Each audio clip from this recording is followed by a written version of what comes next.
Stel der vor, du sitzt in einem vollen Raum. Alle lachen, reden, posten Stories. Und mitendrin bist du.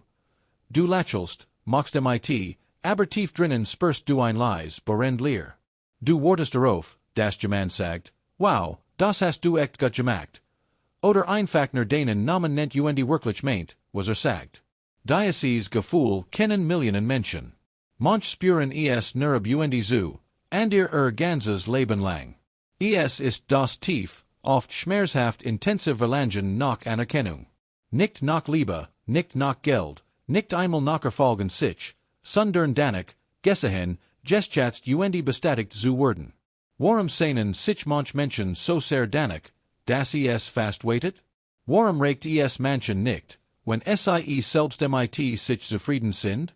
Und warum zerbrechen innerlich, wenn das like ausbleibt, die Beforderungen jemand anderen get oder die eigen Mutter wieder nur über den Bruder spricht? Hut tauchen wir tief in die Psychologie dieses Verlangens.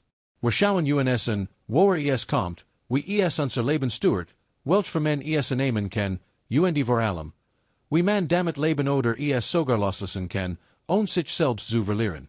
Teil 1. Die Wurzeln, warum wir alle mit einem Anerkennungssucht gebern werden. Jeder Mensch kommt mit einem grundlegenden Bedürfnis auf die Welt. Dem Bedürfnis nach Bindung. Der berühmte Psychologe John Bowlby und später Mary Ainsworth haben das in der Bindungstheorie beschrieben. Ein Baby schreit nicht nur, weil es Hunger hat, es schreit, weil es die nahe und die Reaktion der Bezugsperson überlebenswichtig sind. In den ersten Lebensjahren lernen wir, wenn ich wein, lachelt, brabbel oder später die ersten Schritt mache, und Mama oder Papa reagieren mit Stolz, warm und Aufmerksamkeit, dann bin ich sicher. Dann bin ich wertvoll. Dann jor ich dazu. Bei manchen Kindern funktioniert das gut. Sie bekommen verlässlich Spiegelung, du bist toll, so wie du bist. Bei anderen nicht. Vielleicht waren die Eltern emotional abwesend, überfordert, narzisstisch oder einfach nur gestresst. Vielleicht wurd nur geleistet, was etwas bragt, gut Noten, Sportpreis, gehorsam. Dann entsteht ein Loch. Ein inneres Anerkennungsdefizit. Und dieses Loch bleibt ein Leben lang hungrig, wenn es nicht irgendwann gestelt oder zumindest erkannt wird. Der Psychoanalytiker Heinz Kohut nannte das grandios Selbst, und das idealisiert Elternamego. Vereinfacht gesagt, wir alle tragen Kleinstkind in uns, das schreit, Schotter wie toll ich bin, und ein anderes, das sagt, bitte mein starker Held und sag mir, dass ich okay bin. Wenn dies Bedürfnis in der Kindheit nicht ausreichend erfüllt werden, jagen wir innen ein Leben lang hinterher, bei Chefs, Partnern, Followern, Fremden im Internet. Teil 2. Die wir Typen von Anerkennungssüchtigen. Nicht jeder, der Anerkennung will, ist gleich. Es gibt verschiedene Muster, wie dieses Loch versucht wird zu füllen. Der Performer muss immer der Best sein. Der klugst im Meeting. Der lustigst in der Gruppe. Der mit den meisten Likes. Arbeitet 70 Stunden die Woche, trainiert bis zum Umfallen, postet perfekt inszeniert Bilder. Nicht aus Leidenschaft, sondern aus Angst, dass sonst unsichtbar wird. Wenn einmal nicht gelobt wird, stürzt sein Stimmung in den Keller. Denkt, wenn ich nicht liest, bin ich nix. Der Retter/die Retterin sie opfert sich auf. Hort stundenlang zu, lost die Problem aller anderen, sagt nie. Sie hofft, dass die anderen endlich sagen, und die waren wir verlieren. Aber meistens wird es als selbstverständlich genommen. Und wenn sie mal Grenzen setzt, ist plötzlich sie die Egoisten. Das Opfer dies Menschen sehen unbewusst Drama an. Krankheiten, Pech, toxische Beziehungen. Warum? Weil sie nur dann Aufmerksamkeit bekommen. Nur wenn es ihnen schlecht geht, kommen die anderen angerend. Endlich sieht Michigan jemand. Es ist ein pervers, aber wirkungsvoll Strategie, aber sie hält sie in Leid gefangen. Der Rebell/die Provokateuren muss auffallen, koste es, was es wall. Laut, polarisierend, immer ein stark Meinung. Hauptsache, die Leute reden über ihn. Negative Aufmerksamkeit ist besser als gar kein. Denkt, so len sie Michigan hassen, aber bitte nicht ignorieren. Teil 3, was im Gehirn passiert, Dopamin, Scham und das innere kind. Warum ist Anerkennung so süchtig machend? Weil Jeds Lob, jeder bewundernd Blick einen Dopaminschub auslöst. Genau wie bei Drogen oder Glücksspiel. Das Belohnungszentrum im Gehirn, Nucleus accumbens, führt. Wir fühlen uns kurz lebendig, wird wohl, sicher. Aber der Schuss halt nicht lang. Nach ein paar Stunden oder Tagen ist das Hochweg. Und das Loch ist wieder da. Grosser als vorher. Die Schallbrötchen were immer mehr. Immer höher dosen. Die Schall posten manch 20 Stories am Tag.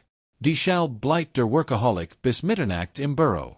Gleichzeitig sitzt tief drinnen die Scham. Die Stimme, die sagt, eigentlich bist du gar nicht so toll. Die mogen dich nur, weil du etwas leistes/lustig bist/dich aufopferst. Die Schall haben viel Menschen panisch Angst davor, enternt zu werden. Das sogenannte Hochstapler-Syndrom ist fast immer ein Symptom von chronischem Anerkennungsdefizit. Teil 4, die versteckten Kosten, was das Verlangen wirklich anrichtet. Auf den ersten Blick sieht es harmlos aus, ich will halt gemacht werden, was ist schon dabei. Aber die Rechnung kommt später. Erschöpfung und Burnout, vor allem bei Performern und Rettern, toxische Beziehungen, man bleibt bei Menschen, die einem Krummel geben, weil man Angst hat, sonst gar nichts zu bekommen, Selbstwert, man verbiegt sich, bis man sich selbst nicht mehr erkennt, neid und Verbitterung, wenn andere die Anerkennung bekommen, die man selbst so sehr will, Depression und Synkreis, wenn man irgendwann merkt, egal wie viel ich bekomme, es reicht nie. Viele werden erst wach, wenn sie 40, 50 oder 60 sind und plötzlich desten MIT-Preisen, Titeln, Followern, und trotzdem leer. Teil 5, der Weg heraus, wie man das Loch langsam fühlt, von innen. Die gute Nachricht, man kann lernen, sich selbst die Anerkennung zu geben, die einem als kein gefällt hat. Es ist Arbeit. Es ist unbequem. Aber es ist möglich. Das kein Sein nimmt der Zeit und fragt dich. Welch seinen aus deiner Kindheit tun hut nach wenn du daran denkst? Wann hast du dich unsichtbar, ungeliebt oder nur gutgenig wenn, gefällt? Schreibe es auf, was das Kleinkind damals gebraucht hat.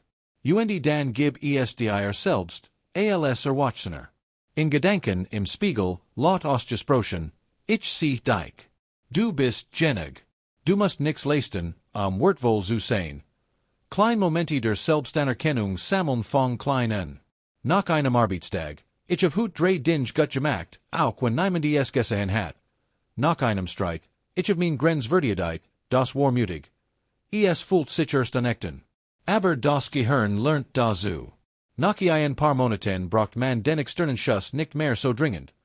Beziehungen nu wollen dich MIT-Menschen, die dich sehen, auch wenn du mal nix leistest. Die dich mogen, wenn du müde, traurig oder mittelmäßig bist. Und lernen, bei Menschen zu gehen, die dir ner Krummel geben, egal wie sehr du es dafür bewundert hast.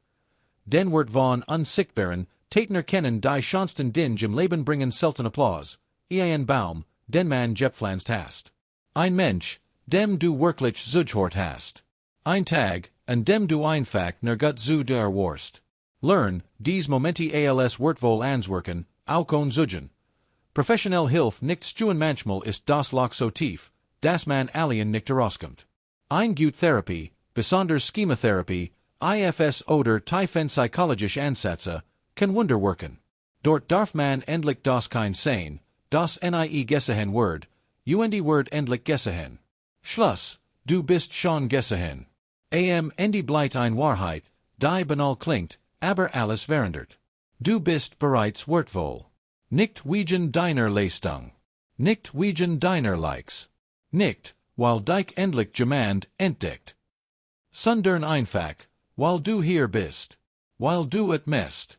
Weil du fühlst, denkst, liebst, leidest, und trotzdem jeden Tag wieder aufstehst.